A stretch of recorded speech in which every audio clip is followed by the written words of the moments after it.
Oke, jadi ketemu lagi di sini bersama aku Daniel Tristan ya, di Basic Introductions of Digestive System ya. Di sini aku akan membahas perkenalan awal ya soal digestive system, terutama adalah tentang traktus digestivus itu. Traktus digestivus.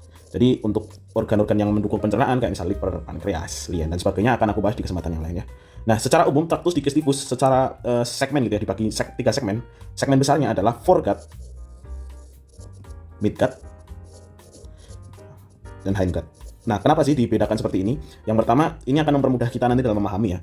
Yang kedua, ini karena ada kesamaan dari sisi embriologinya. Jadi di sini saya punya gambar seputar embriologi. Jadi janin pada minggu kedua dan atau minggu ketiga gitu ya. Kita potong secara mid-sagittal, terutama di sini nanti kita akan identifikasi ini pada hari ke-22 dari si janin ini.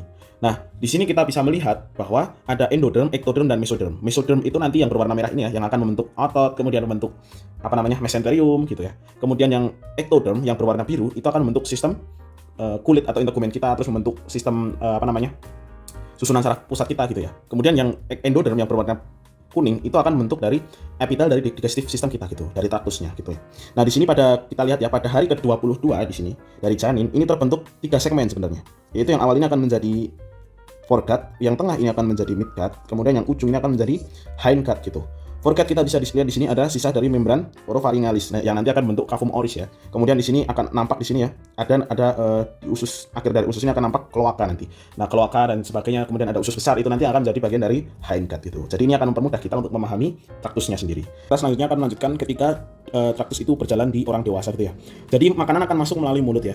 Mulut, kemudian di sini ada lingua atau lidah, masuk ke esofagus nih, ke esofagus. Setelah itu masuk ke gaster atau lambung bahasa Indonesianya. Kemudian masuk ke duodenum, duodenum setelah itu ke usus halus ya kalau bahasa Indonesia. Usus halus yang lain, jejunum, ileum gitu. Kemudian dia akan masuk ke sini, masuk ke usus besar. Kemudian dia berjalan, ini kolon ascendens ya atau naik. Kemudian ini ada kolon transversus atau yang berjalan secara horizontal. Kemudian turun descendens, kemudian dari rektum, masuk ke rektum lalu ke anus dan dibuang keluar. Nah, ketika kita sudah paham seperti ini, kita akan menerapkan batasan di mana sih foregut, di mana midgut, di mana hindgut gitu. Nah, foregut sendiri dimulai dari makanan masuk ini.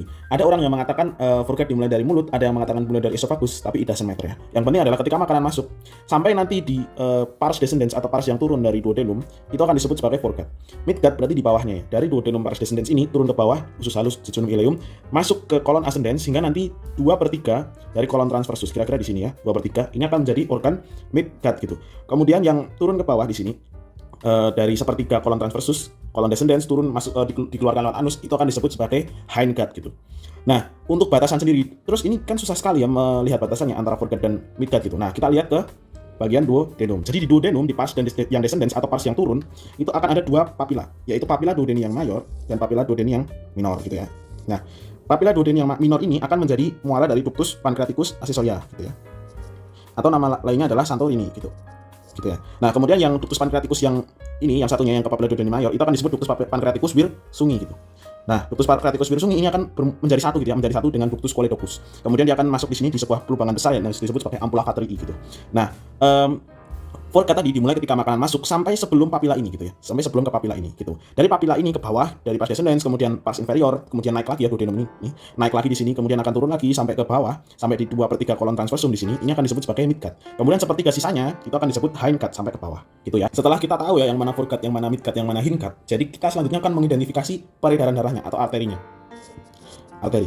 Saya sudah bilang di awal tadi, ini akan mempermudah kita. Jadi foregut itu akan mendapat arteri ya dari trunkus coeliacus atau bahasa Inggrisnya celiac trunk gitu ya.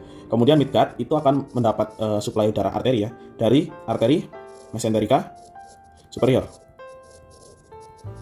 gitu. Kemudian yang hindgut yang bawah gitu, itu akan mendapat arteri dari arteri mesenterica yang inferior. Nah, gitu ya, kita akan bahas. Kita akan singkat aja ini T gitu ya, ini MS gitu biar singkat aja. Ini MI gitu. Nah, untuk trunkus coeliacus sendiri atau celiac trunk ini dia punya 3 cabang nanti, yaitu adalah arteri hepatica communis, kemudian ada arteri gastrica sinistra, kemudian ada satu lagi arteri lienalis gitu. Nah, yang midgut itu ini ya mendapat dari arteri mesenterica superior itu akan bercabang menjadi 5 gitu. Yaitu yang pertama adalah arteri colica media, arteri pancreatico duodenal, kemudian ada arteri colica dextra, dan keempat ada arteri ileocolica, dan terakhir adalah arteri intestinalis. nanti akan bercabang lagi menjadi jejunales atau ileales gitu. Yang bawah yang mesenterica inferior akan menjadi arteri colica sinistra, arteri sigmoid, dan arteri rectalis superior. Nah, tujuannya apa sih dia dibagi seperti ini? Jadi gini guys, kalau misalkan kita sudah tahu, oh kira-kira esophagus itu masuk foregut kan, berarti dia dari arterinya dapat dari trunkus coeliacus gitu. Misalkan kita lihat gaster itu kan letaknya ada di sini ya, sini. Nah, ada di sini, yaitu lambung ya atau stomach. Nah, gaster itu kan bisa dikira-kira, oh dia masuk ke foregut, berarti otomatis dapat dari trunkus coeliacus. Jika dia dapat dari trunkus coeliacus, kira-kira apa sih percabangan trunkus coeliacus? Yes, dia dapat dari arteri gastrica sinistra gitu.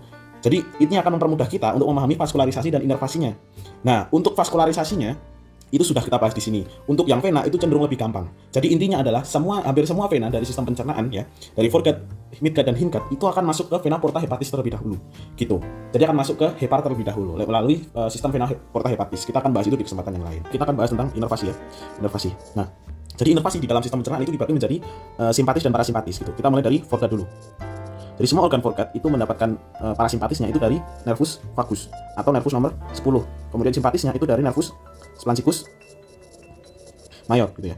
Kemudian yang midgut itu parasimpatisnya diambil dari nervus vagus juga. Kemudian yang simpatisnya itu dari nervus splanchicus yang minus gitu. Kemudian ada hindgut gitu ya. Hindgut itu parasimpatisnya ini yang paling beda ya, diambil dari nervus splanchici pelvici. Kemudian untuk simpatisnya diambil dari nervus splanco lumbalis gitu. Nah, ketika kita sudah paham bahwa inervasinya seperti ini, ketika ada pertanyaan ya, misalkan ada pertanyaan intestinum gitu ya, intestinum, atau misalkan kita ambil jejunum gitu ya. Jejunum itu inervasi simpatisnya apa ya gitu ya, kalau kita berpikir ya. Kalau kita sudah hafal bahwa dia itu organ apa sih, misalkan intestinum tadi ya, itu masuk ke midgut. Jadi kan kita sudah hafal bahwa midgut itu simpatisnya berarti splanchicus yang minus gitu. Terus kemudian ditanya lagi, arterinya apa sih yang menginervasi, kira-kira dia diambil dari mesenterica yang superior gitu. Kita lihat dari daftar, ada colica media, kolik berarti tidak mungkin ya. Pancreatico tidak mungkin. Colica dextra nggak mungkin. Ileokolik mungkin, tapi sepertinya tidak juga gitu. Intestinales, yes, intestinales, sesuai dengan namanya, intestinum intestinales. Jadi seperti itu ya teman-teman, ini adalah basic understanding kalian untuk membantu memahami seputar digestive system aja ya. Kita membahas tentang traktus, di kesempatan lain kita kalau bisa kita akan bahas yang lain gitu. Oke, terima kasih, sekian, ciao.